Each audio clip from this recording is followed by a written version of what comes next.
So you're scaling, things are getting messier, and someone on your leadership team says the magic words: we need a chief of staff. And everyone nods because it sounds right. Except if I asked everyone in that meeting what a chief of staff actually does, differently from a really good executive assistant, most people couldn't tell you. They just know that they need a chief of staff. Here's the problem: if you hire for the wrong role, you don't fix the bottleneck. You just add a more expensive person standing next to it. So today, we'll talk about the real difference between an executive assistant and a chief of staff. Here's what I see all the time. A founder feels like they're becoming the bottleneck. Meetings are multiplying, decisions slowing down. The business is feeling heavier every month. So naturally, they think about getting a chief of staff. But almost nobody asks the question that should come first. What's actually broken? Hiring is a solution. Diagnosis should come first. An executive assistant and a chief of staff aren't the same role at different salary bands.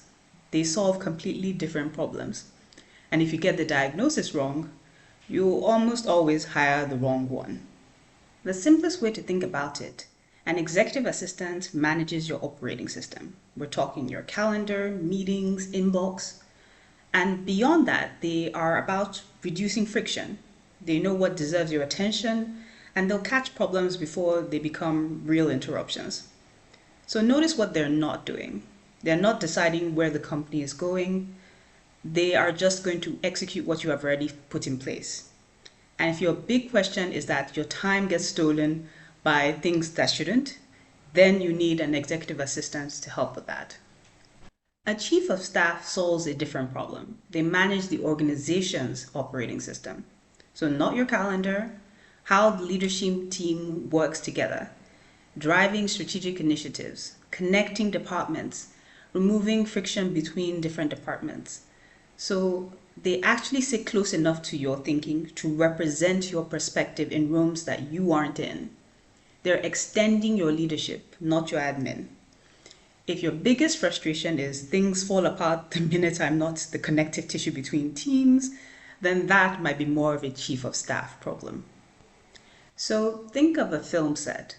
The executive assistant makes sure the director has everything they need. The schedule's organized, the script's ready, the next setup is prepped, and nothing interrupts the shoot unnecessarily. Now, the chief of staff, on the other hand, is helping run the production itself. They're coordinating departments, they're removing obstacles, making sure costume, lighting, everybody is moving together. One optimizes the director, the other optimizes the production. Both are very valuable, but they solve different problems. So how do you actually know which one you need? So 3 questions. 1, what's actually breaking? Your calendar, your inbox, your follow-up? That's an EA problem. Cross-functional coordination, stalled projects, leadership alignment, chief of staff. 2, what kind of decisions are stuck? If it's operational ones, logistics, execution support. If it's strategic ones, trade-off between departments, that's more chief of staff territory. And then 3, what happens if you're out for a week? If your calendar goes into chaos, you need a better EA. If your 3 major initiatives stall because you're not around, then you might need that chief of staff to be on it. I think most companies hire a chief of staff a little too early. Not because the role isn't valuable, it really is, but they've never fully activated their existing executive assistant first. And founders that I talk to actually have more of an EA problem than a chief of staff problem.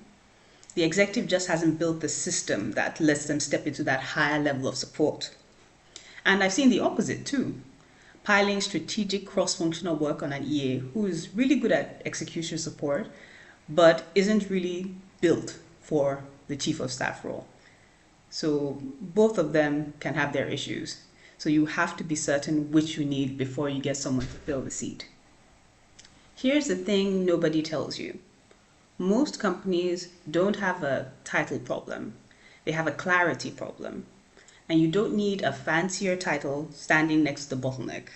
You need to understand what's actually breaking and design the right support around it. If you're not sure whether you've got an EA problem or a chief of staff problem, I've put together a free guide called The First 90 Days. It walks you through how to activate your executive support from day one, so you build the right system before you spend money on the wrong hire. Links in the description. And if that was useful, subscribe. See you soon.